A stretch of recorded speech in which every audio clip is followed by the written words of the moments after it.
The grandfather clock in our hallway chimed twice as I sat in the kitchen, staring at April's phone screen. She'd left it charging on the counter, and the notification had lit up the dark room like a beacon of betrayal. He wrote about love, so I decided to become his inspiration. The message was from Derek Vale, the best-selling novelist who'd been hosting those creative retreats at his lakeside cabin. My wife April had attended 3 of them in the past 2 months, always returning with that glow that had nothing to do with fresh mountain air. I'm Jonas Matheson, and I've spent 15 years as the head archivist at Millbrook University's library. I know how to research, how to dig deep, and how to uncover stories that people prefer to keep buried. What I didn't know was that I'd been living with a stranger. April stumbled through the front door at 2:47 a.m., her designer dress wrinkled, her lipstick smeared. She moved like someone trying too hard to appear sober, each step calculated and deliberate. "Hey, honey," she whispered, thinking I was asleep. The retreat ran late.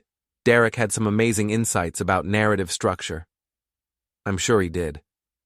"How was your evening?" I asked from the kitchen doorway, my voice neutral. She jumped, pressing a hand to her chest. "Jonas, you scared me. I thought you were sleeping." "Couldn't sleep. Too much coffee." I gestured to the mug in my hands, though it contained nothing but cold water. "Tell me about Derek's insights." Her eyes darted to her phone on the counter, then back to me. "Oh, typical workshop stuff. Character development, plot arcs, nothing you'd find interesting." "Try me." April moved toward her phone with practiced casualness, but I could see the tension in her shoulders. Really, it was boring academic stuff. I'm exhausted. "Can we talk tomorrow?" She grabbed her phone and headed upstairs, leaving behind the scent of expensive cologne that definitely wasn't mine. I waited until I heard our bedroom door close, then opened my laptop. 3 months ago, I'd installed monitoring software on all our devices after April started acting secretively. Call it librarian instincts, call it paranoia, but I'd learned to trust my gut when something felt wrong. Tonight, my gut was screaming. The backup files loaded quickly, text messages, emails, photos, location data. Everything April thought she'd hidden was right there, organized chronologically like the world's most devastating research project. April to Derek, 2 weeks ago. "Jonas is working late again. Perfect timing for inspiration." Derek to April. "Your husband sounds like a real page-turner, by which I mean boring enough to put anyone to sleep." April to Lila, her best friend. "Derek says I'm his muse now. Can you believe it? Me, inspiring a best-selling author." Lila to April. "What about Jonas?" April to Lila. "What about him? He's so buried in his dusty books, he wouldn't notice if I disappeared for a week." I scrolled through weeks of messages, each one a small knife twist. They mocked my boring loyalty, planned their rendezvous around my work schedule, and discussed how to keep me oblivious. Derek had even joked about dedicating his next novel to the devoted husbands who make great stories possible. The final message thread made my hands shake with rage. Derek to April. "Ready for the weekend retreat? I've got champagne and a new chapter that needs your special touch." April to Derek. "I told Jonas it's a professional development seminar. He actually offered to help me prepare. Can you imagine?" Derek to April. "Poor guy. At least he's useful for something. Bankrolling your inspiration." I closed the laptop and sat in the darkness of my study, surrounded by the books that had always been my sanctuary.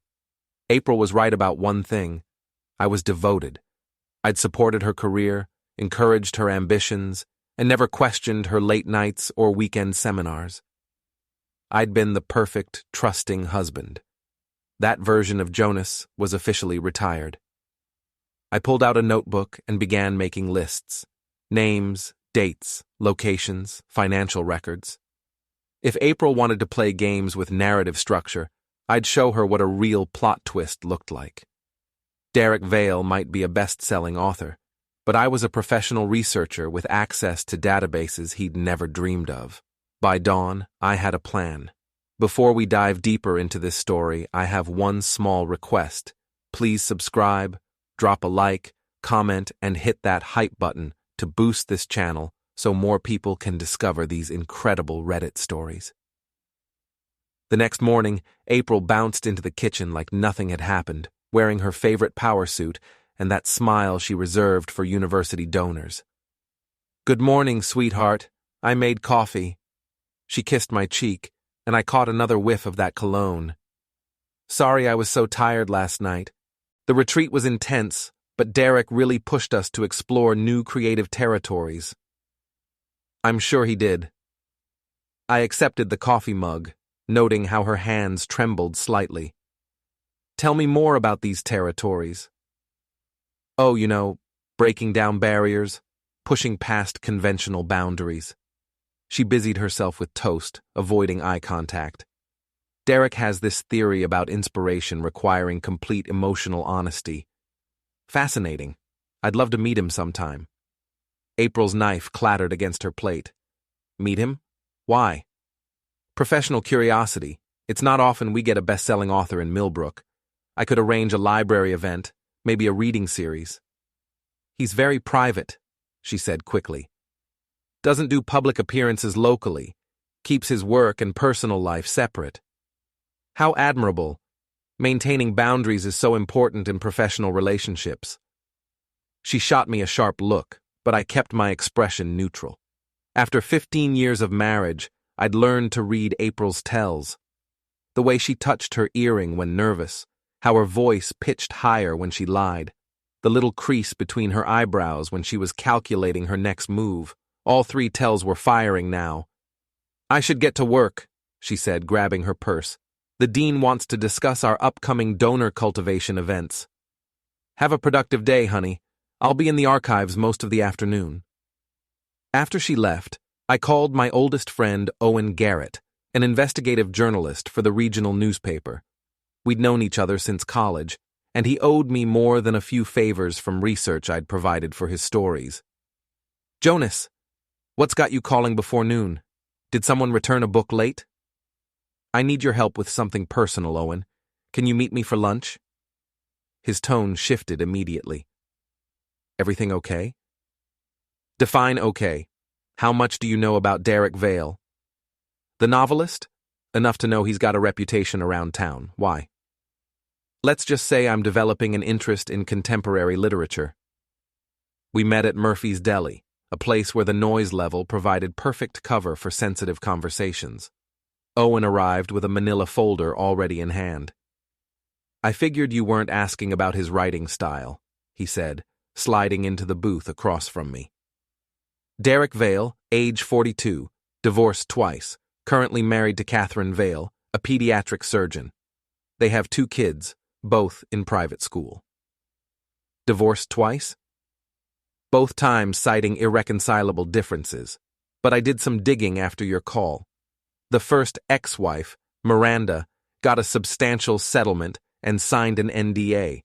The second, Patricia, moved across the country immediately after the divorce was finalized." Owen opened the folder, revealing photographs and printed articles. "Vale's got a pattern. He targets married women, usually professionals with something to lose. The affairs are always framed as artistic collaboration or creative inspiration. When things get messy, he uses his connections and resources to make problems disappear." "What kind of problems?" "Harassment claims, stalking allegations, financial manipulation. Nothing ever sticks because he's careful about documentation, and his victims usually have too much to lose by going public." I studied the photographs. Derek at charity events, book signings, literary festivals. Always impeccably dressed, always charming, always surrounded by admiring women. "There's more," Owen continued. "I made some calls to contacts in the publishing world.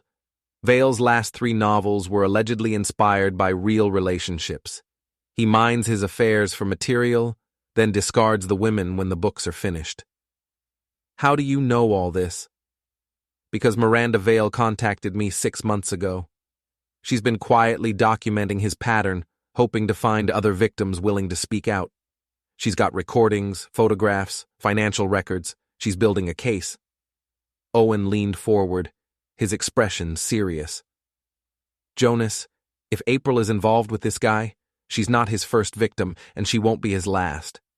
But she might be the key to finally exposing him. I felt something cold settle in my chest. What do you need from me? Evidence, documentation, proof of his current activities. Miranda's information is mostly historical. We need something recent, something that shows his current pattern of behavior. I can provide that. Are you sure you want to go down this road? Once we start, there's no going back. April's going to be caught in the crossfire. I thought about those text messages, the mocking laughter, the casual cruelty of their betrayal. April made her choice. Now she gets to live with the consequences. All right then. Owen closed the folder. Let's destroy this guy. That afternoon, I returned to the university library with renewed purpose.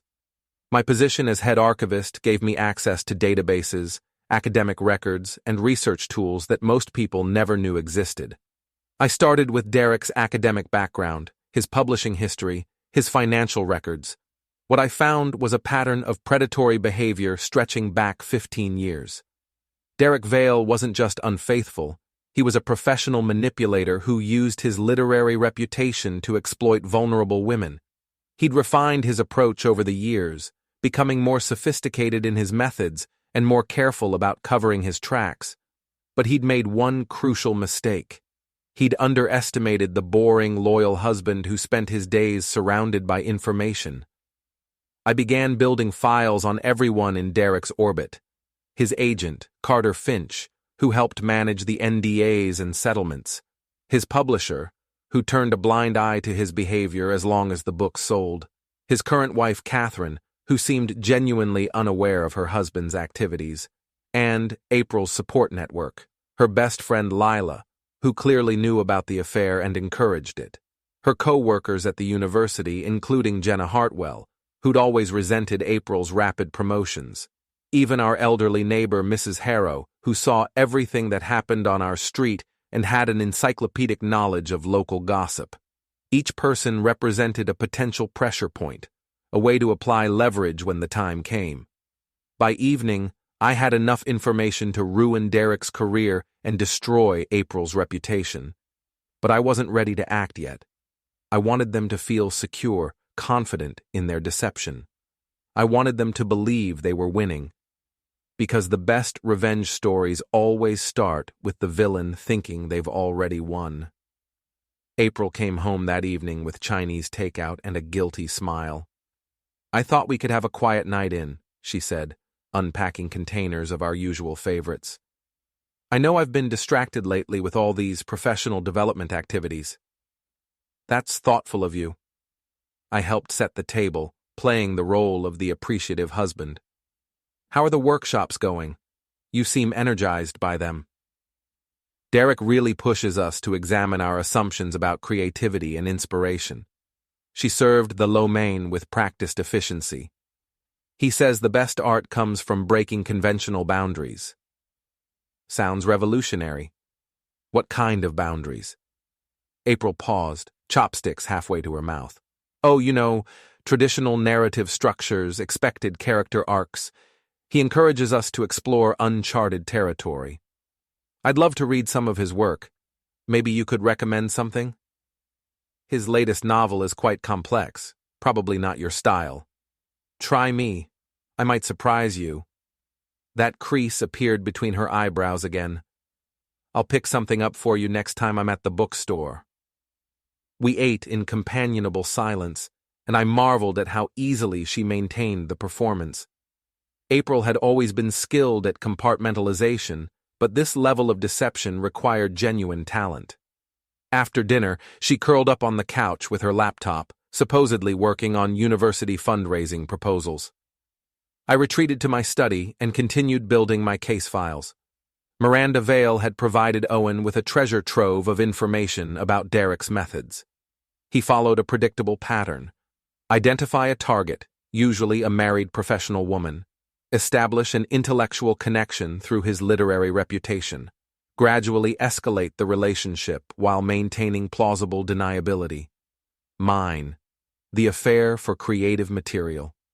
Then discard the woman when the book was complete or when she became inconvenient. The timeline suggested April was currently in Phase 3, with Derek preparing to move to Phase 4. His next novel was due to his publisher in 6 months, which meant April's usefulness was approaching its expiration date. I almost felt sorry for her. Almost.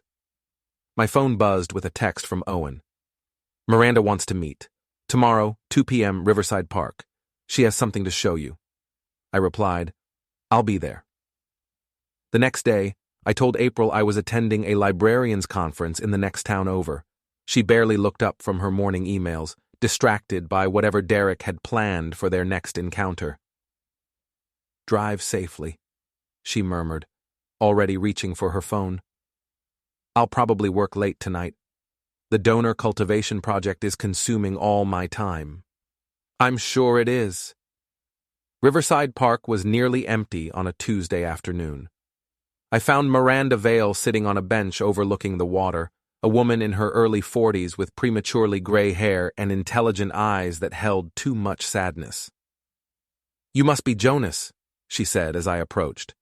Owen told me about your situation. I'm sorry. Thank you for agreeing to meet. She gestured to the space beside her on the bench. I know this is difficult, but I want you to understand what you're dealing with. Derek isn't just unfaithful, he's methodical about it. He studies his targets, learns their vulnerabilities, then exploits them systematically. Miranda opened a tablet and showed me a series of photographs. Derek with various women at restaurants, hotels, literary events. The images were date-stamped, creating a chronological record of his affairs. I hired a private investigator after our divorce, she explained. Not for revenge, but for protection. I needed to document his pattern in case he ever tried to harm me or our children. She swiped to a new set of images. Derek with April at the lakeside cabin, at downtown restaurants, entering a hotel together. The photographs were recent, some taken just days ago. Your wife is beautiful, Miranda said quietly. Derek has excellent taste in victims. How long do his affairs typically last? 6 to 8 months, depending on how useful the woman is for his current project. He's working on a novel about academic politics and small-town social dynamics. Your wife's position at the university makes her particularly valuable. Miranda showed me excerpts from Derek's work in progress, obtained through her contacts in the publishing industry. The protagonist was clearly based on April. Her appearance, her mannerisms, even her specific phrases were incorporated into the narrative. He's not just having an affair with your wife, Miranda said. He's stealing her identity, mining her life for material. When the book is published, everyone in your social circle will recognize her. The violation was breathtaking in its scope. Derek wasn't content to simply betray Catherine and destroy my marriage. He was planning to expose April's most intimate moments to the world, disguised as fiction. What happened to the other women when he was finished with them? Different outcomes. Some managed to salvage their marriages and careers. Others weren't so fortunate. Patricia, his second wife, had a complete breakdown. She lost her job, her social connections, everything. She's still in therapy. Miranda closed the tablet and looked directly at me. I'm telling you this because you have an opportunity that the others didn't. You know what's happening while it's still happening. You can control the narrative. What are you suggesting?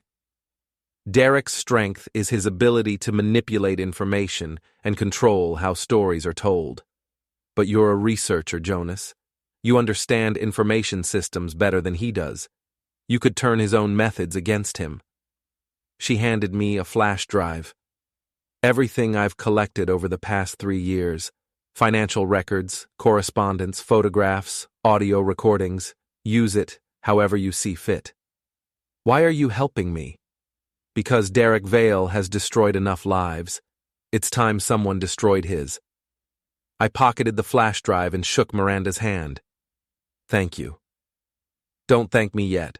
What you're planning to do will change everything. Make sure you're ready for the consequences.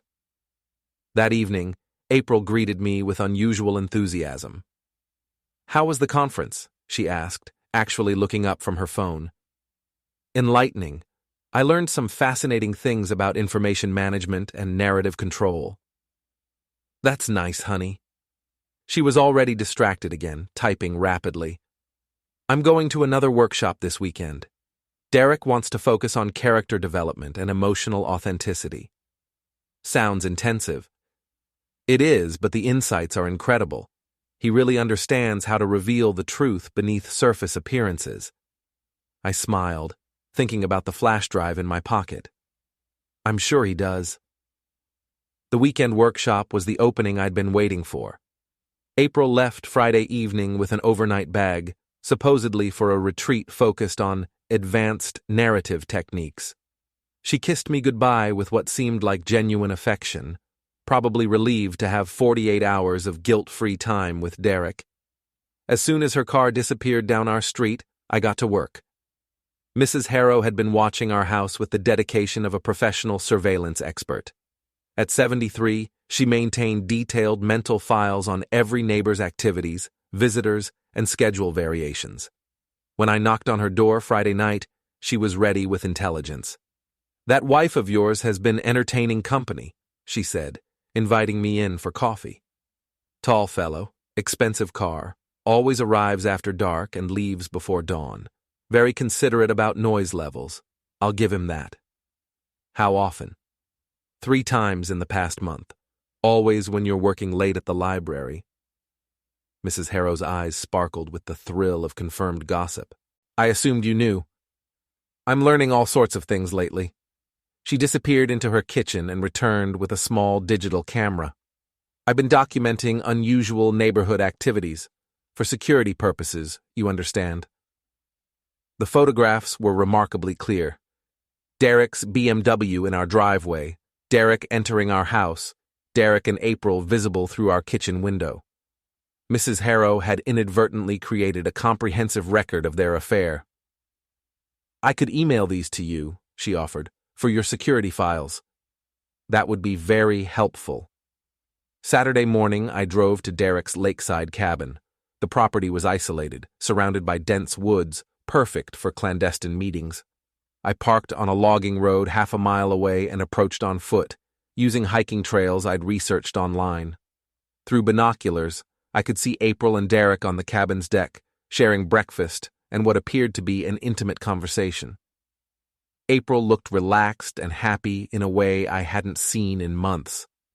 Derek was animated, gesturing as he spoke, probably sharing insights about emotional authenticity. I photographed everything, establishing a timeline of their weekend activities. But more importantly, I was gathering intelligence about the property layout, security measures, and access points. Knowledge that would prove useful very soon. Sunday evening, April returned home glowing with satisfaction and creative fulfillment. "The workshop was incredible," she announced, unpacking her bag. Derek introduced some revolutionary concepts about breaking down artificial barriers between art and life. "How progressive. Did you make any breakthroughs?" "Definitely. I feel like I'm finally understanding my authentic self, you know? Like I've been living according to other people's expectations instead of following my own truth." "That must be liberating."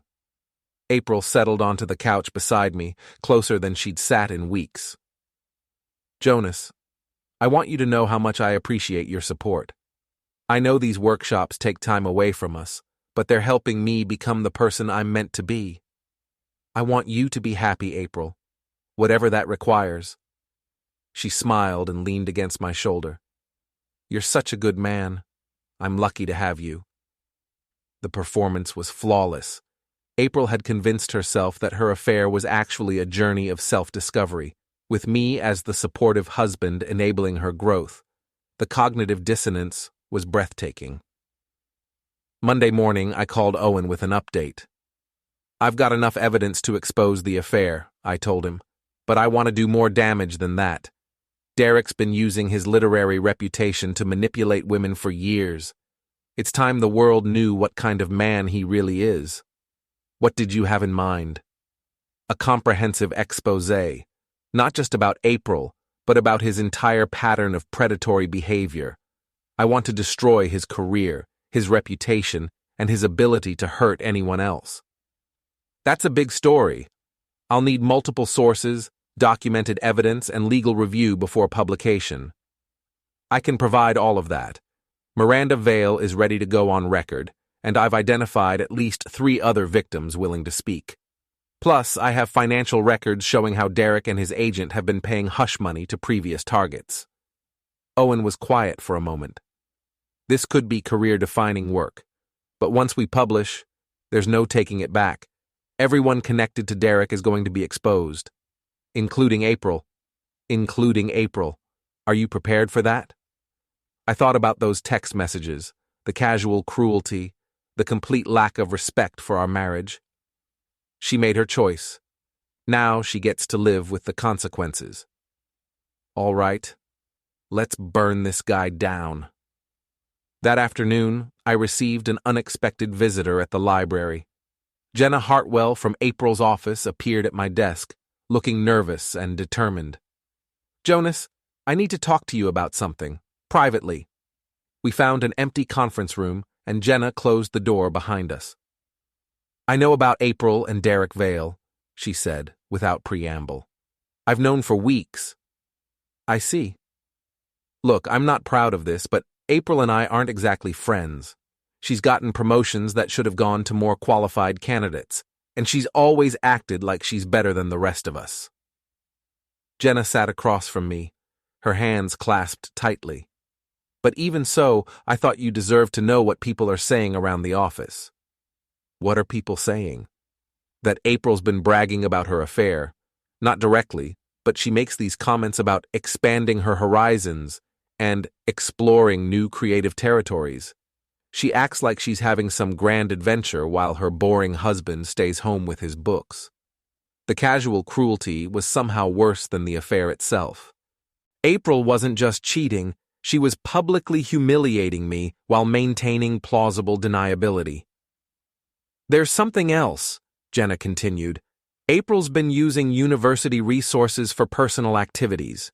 She's charged meals with Derek to her professional development account, used the university car for trips to his cabin, even booked conference rooms for their private meetings. That's embezzlement. Technically, yes. I've been documenting everything because I was planning to report her to the dean. But then I realized you should know first. Jenna handed me a manila folder. Expense reports, receipts, calendar entries, email records, everything you need to prove she's been misusing university funds. Why are you giving this to me instead of reporting her yourself? Because April's going to blame you when this comes out. She'll claim you're a jealous husband trying to sabotage her career. But if the information comes from multiple sources, including her own financial records, she won't be able to dismiss it as personal vindictiveness. I accepted the folder, impressed by Jenna's strategic thinking. Thank you. Don't thank me. I'm not doing this for you. I'm doing it because April needs to face consequences for once in her life. That evening, April announced another workshop. Derek's organizing a special intensive next weekend. Very exclusive. Just a few select participants. He thinks I'm ready for advanced techniques. How flattering. What kind of techniques? Deeper exploration of authentic emotional expression. He says I have natural talent that deserves development. I'm sure you do. April smiled, interpreting my response as encouragement rather than irony. I know these workshops are expensive, but Derek says investment in personal growth always pays dividends. Whatever you think is best, honey. As she headed upstairs to pack, I opened Jenna's folder and began cross-referencing April's expense reports with Derek's known locations and activities. The pattern was clear. April had been systematically stealing from the university to finance her affair. By morning, I'd have enough evidence to destroy her career and Derek's reputation simultaneously. The trap was set. Now I just had to wait for them to spring it. Tuesday morning brought the first crack in April's facade. She came downstairs pale and agitated, clutching her phone like a lifeline. Everything okay? I asked, looking up from my breakfast. Fine, just some drama at work. She poured coffee with shaking hands. You know how academic politics can be. I knew exactly what had happened. Owen had begun making preliminary inquiries for his story, contacting Derek's publisher, his agent, and several people in the university administration. Word was spreading through Millbrook's interconnected social networks that someone was asking uncomfortable questions about Derek Vale. Anything I can help with? No, it's nothing serious. Just some gossip about Derek's workshops. You know how jealous people can be when someone's doing innovative work. April's phone buzzed constantly throughout breakfast. She answered each message with increasing tension, her responses becoming shorter and more defensive. I should get to work early today, she announced, grabbing her purse. Need to handle some administrative issues. Drive safely. After she left, I called Owen for an update. The story's gaining momentum, he reported. Miranda's testimony is compelling, and the other victims are ready to speak. Derek's agent tried to shut down my inquiries with threats of legal action, which only confirms we're on the right track. What about the university angle? That's where things get interesting. I spoke with the dean yesterday about Derek's campus visits and April's professional development activities. Turns out the administration has been getting complaints about inappropriate behavior during his workshops. What kind of complaints? Female faculty members reporting uncomfortable personal questions, requests for private meetings, offers of special mentoring relationships. Nothing actionable individually, but collectively they paint a picture of predatory behavior. Owen paused. There's something else. The dean mentioned that April's expense reports have been flagged for review. Apparently, someone provided documentation of potential misuse of university funds. Jenna moved fast. Smart woman. By reporting through official channels, she's protected herself legally and created an independent investigation that corroborates our story. That afternoon, I decided to accelerate the timeline. Derek needed to understand that his carefully constructed world was collapsing, and April needed to face the reality of her choices. I drove to Derek's downtown office, a converted warehouse space that served as his writing studio and meeting venue.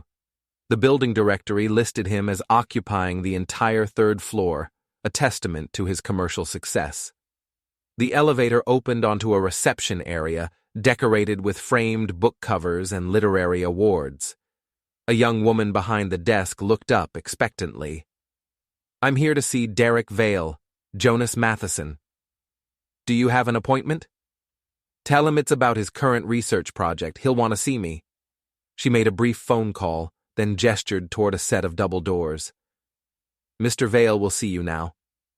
Derek's office was designed to impress, floor-to-ceiling bookshelves, expensive furniture, a massive desk positioned to dominate the room.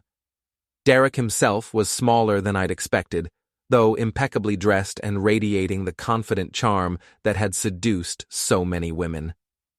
Jonas Matheson, he said, rising from his chair with a practiced smile. I've heard so much about you from April. She speaks of you with great affection. I'm sure she does. Derek gestured to a leather chair across from his desk. What can I do for you? April mentioned you work at the university library. Head archivist, actually. I specialize in research and information management.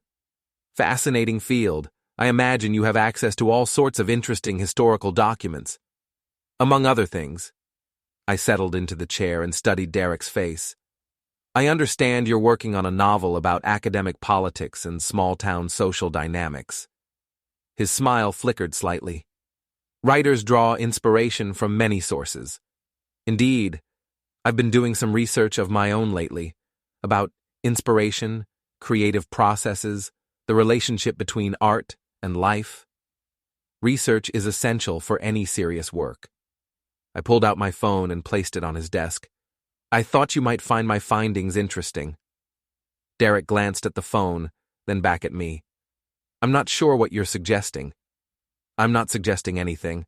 I'm telling you that I know about your relationship with my wife, your pattern of predatory behavior with married women, and your systematic exploitation of vulnerable people for creative material. The charm vanished from Derek's face, replaced by cold calculation. I think there's been some misunderstanding. No misunderstanding. I have photographs, financial records, correspondence, and testimony from multiple victims spanning 15 years. Your career as a literary predator is over. Derek leaned back in his chair, studying me with new interest. What do you want? I want you to understand that your actions have consequences. You've built your success by manipulating and discarding women, but you picked the wrong target this time. April is a consenting adult who makes her own choices. April is a victim of systematic manipulation by a serial predator, but that's about to change. I stood up, pocketing my phone. A comprehensive expose about your activities will be published in this week's newspaper. Your publisher, your agent, and your wife will receive copies of all relevant documentation. The university is launching an investigation into your campus activities and April's misuse of funds. Derek's composure cracked. You can't prove anything. Actually, I can prove everything. 15 years of documentation, multiple witnesses, financial records, even security camera footage. You've been remarkably careless for someone who considers himself clever. If you publish those lies, I'll sue you for everything you're worth. They're not lies, and you won't sue anyone, because the moment you file legal papers, everything becomes public record, and your victims will finally have the platform they need to tell their stories. Derek stood up, his face flushed with anger. You have no idea what you're dealing with. I have connections, resources, influence. I can destroy your pathetic little life. My pathetic little life is built on truth and documented evidence. Your brilliant career is built on lies and exploitation. Let's see which foundation proves more solid. I walked toward the door, then turned back. Oh, and Derek? April thinks she's your muse, your inspiration, your creative partner. You might want to tell her the truth before she reads about it in the newspaper, that you've been stealing her identity, mining her life for material, and planning to discard her as soon as your book is finished. Get out. Gladly. Enjoy your last few days as a respected author. I left Derek staring after me, his carefully constructed world crumbling around him. That evening, April came home in a state of barely controlled panic. Jonas, we need to talk. She sat across from me at the kitchen table, her hands clasped tightly. There are rumors going around about Derek. Nasty, unfounded rumors about his professional conduct. What kind of rumors? Accusations of inappropriate behavior, exploitation, predatory relationships. It's all nonsense, of course, but it's affecting everyone associated with his workshops. How unfortunate. April leaned forward, her eyes pleading. I need you to know that whatever people are saying, my relationship with Derek is purely professional. He's been mentoring me, helping me explore creative potential I never knew I had. I'm sure he has. You believe me, don't you? You know I would never do anything to jeopardize our marriage. I looked at my wife, this woman I'd loved for 15 years, and felt nothing but pity for her self-deception. April, I know exactly what your relationship with Derek has been. I've known for months. Her face went white. What do you mean? I mean, I have copies of every text message, every email, every photograph. I know about the cabin weekends, the hotel meetings, the university funds you've been stealing to finance your affair. April's mouth opened and closed soundlessly. I also know that Derek's next novel is based on your relationship, that he's been mining your life for creative material, and that he planned to discard you as soon as the book was finished. That's not true. Derek loves me. He says I'm his inspiration, his muse. Derek is a predator who's been using the same techniques on vulnerable women for 15 years. You're not special, April. You're just the latest victim in a long pattern of exploitation. April stood up abruptly, knocking over her chair. You're lying. You're jealous, because I finally found someone who appreciates my potential. Read tomorrow's newspaper, then decide who's lying. She stared at me for a long moment, then grabbed her purse and headed for the door. Where are you going? To Derek. He'll explain everything. I'm sure he will. After April left, I poured myself a drink and sat in my study, surrounded by the evidence that had brought us to this moment. Tomorrow, Derek's world would collapse. April's career would be destroyed. Their relationship would be exposed as a sordid affair built on manipulation and betrayal.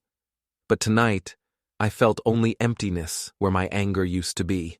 The trap had been sprung. Now came the reckoning. Wednesday morning's newspaper hit Millbrook like a literary earthquake. Owen's exposé filled the entire front page and continued for 3 full pages inside, complete with photographs, financial documents, and testimony from 6 victims spanning 15 years. The headline read, "Best-selling author's pattern of predatory behavior exposed." Derek's photograph dominated the front page, alongside images of his lakeside cabin, his downtown office, and several of his book covers. The story methodically documented his systematic exploitation of married women, the financial manipulation, the NDAs, and the way he mined his victims' lives for creative material. April's affair was presented as the most recent example of Derek's predatory pattern, complete with expense reports showing her misuse of university funds and photographs of their meetings. Her identity wasn't hidden. Owen had decided that protecting her would undermine the story's credibility. By 8 a.m., my phone was ringing constantly. Reporters, colleagues, neighbors, even distant relatives who'd seen the story online. I let them all go to voicemail. April hadn't come home the previous night. I assumed she was at Derek's place, probably strategizing damage control or fleeing town together. Either way, she'd learn about the story from Derek rather than from me, which seemed appropriate. At 9:15, my doorbell rang. I opened it to find Catherine Vale, Derek's wife, standing on my porch with a copy of the newspaper in her hands. "You must be Jonas," she said. Her voice was steady, but her eyes were red from crying. "I'm Catherine, Derek's wife. I'm sorry you had to learn about this through the newspaper.